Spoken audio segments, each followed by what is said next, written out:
Bibiyahe na naman tayo. Isang makulimlim na hapon. Araw ng Friday.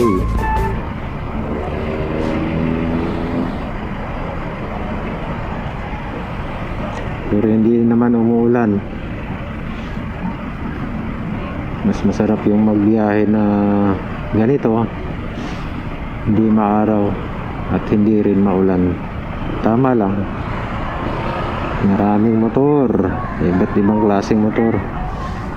Ano to? Honda. Bagong ano ng Honda ba yan? Ay, Honda talaga. Anong model kaya? Honda Navi. Daming motor talaga. Ito yung pang-araw-araw na sasakyan ng mga tao dahil napaka-traffic sa Metro Manila. Malaki ang masisave mo na oras kung nakamotor ka kaysa naka 4 wheels. Traffic ka, ubos oras mo sa kalsada, wala pa nang magagawang marami.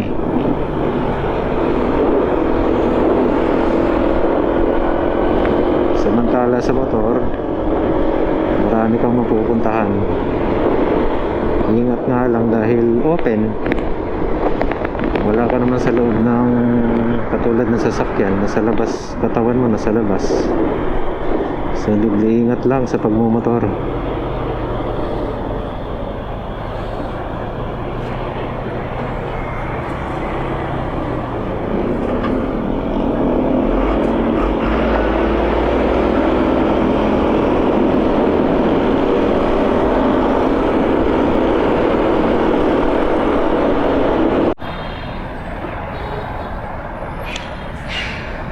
Traffic.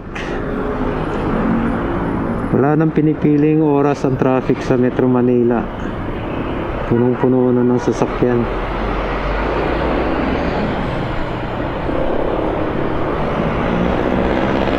Dati 12 o'clock to 2 or 3 o'clock ng hapon, wala masyadong sasakyan pa. Yun yung mga tinatawag ng patay na oras, pero ngayon, kahit anong oras, matraffic na.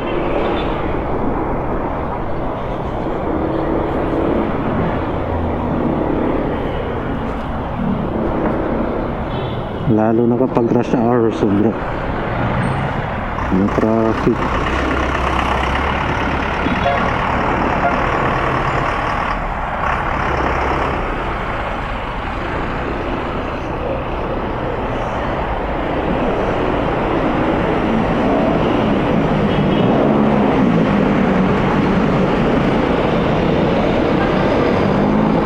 Daming sasakyan.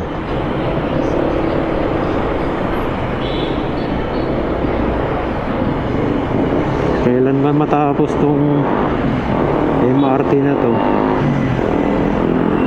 Nilulumot na yung dating gawa, hindi pa tapos.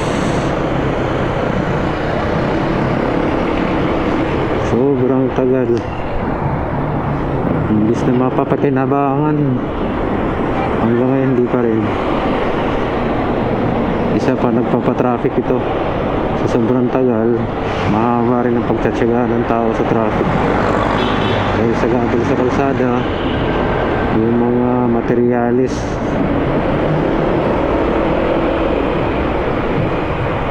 tagal, no? Kailan pa ba inumpisahan to? Bagong presidente pa si Duterte. Hanggang ngayon, PBBM hindi pa rin tapos. 2025, mag 2026 na. Ayan, sobrang tagal.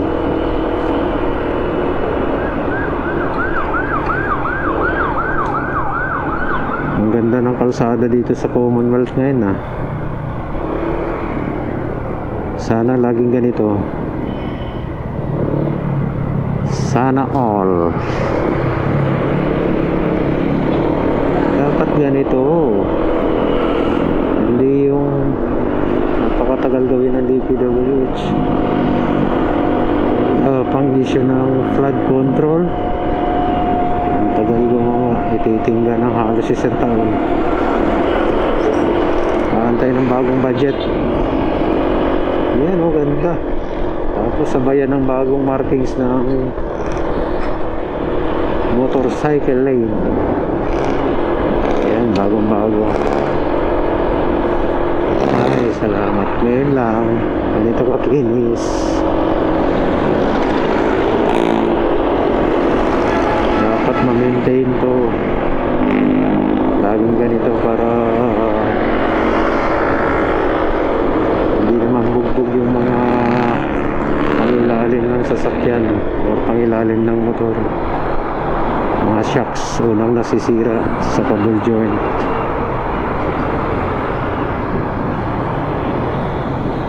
Commonwealth Station, hindi pa tapos. Laki pang gawain dito.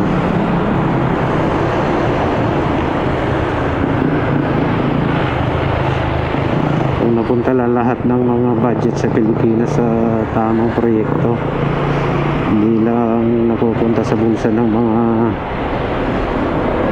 basta alam nyo na, kung hindi lang kinukurakot, ang daming pwedeng magawa sana ng perang bilyon, trilyon na budget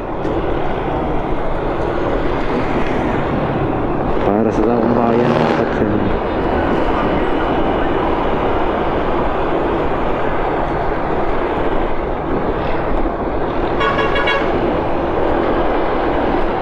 Biyahe, biyahe, biyahe.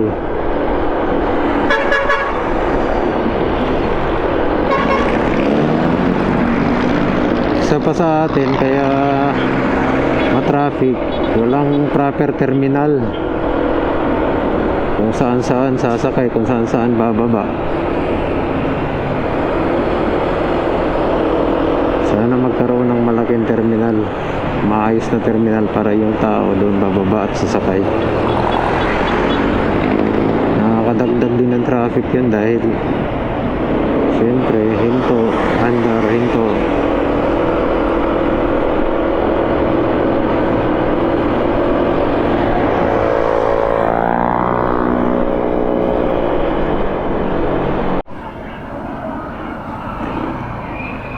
Alright, nandito tayo sa San Mateo, dito sa customer ko. Magka-client pala ko. Bisita-bisita para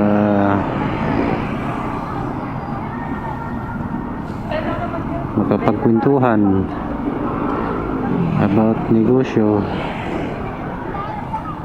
Saan ba tayo paparada? Masikip at sa gilid.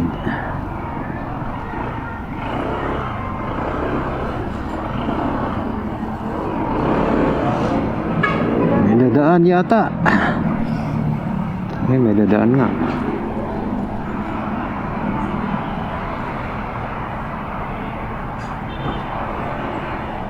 Iyon.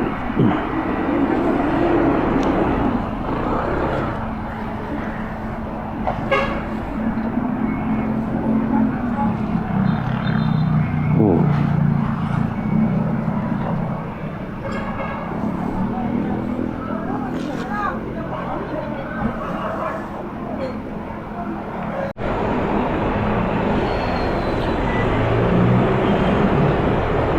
Alright, pauwi na tayo. Ito, traffic. As usual, tuwing hapon, rush hour, na traffic.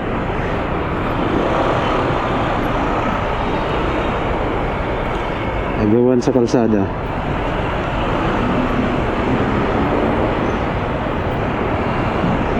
Mabuti at nakamotor tayo.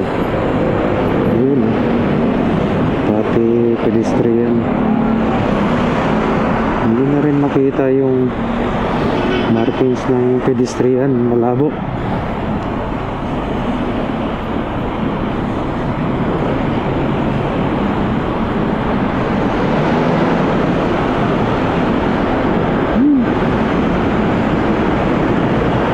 Padilim na.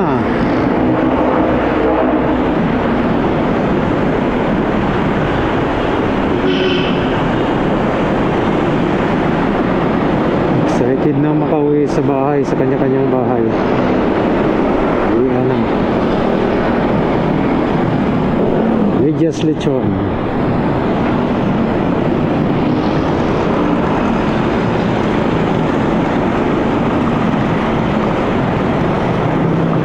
Okay, yun lang sa araw na to. Bye bye.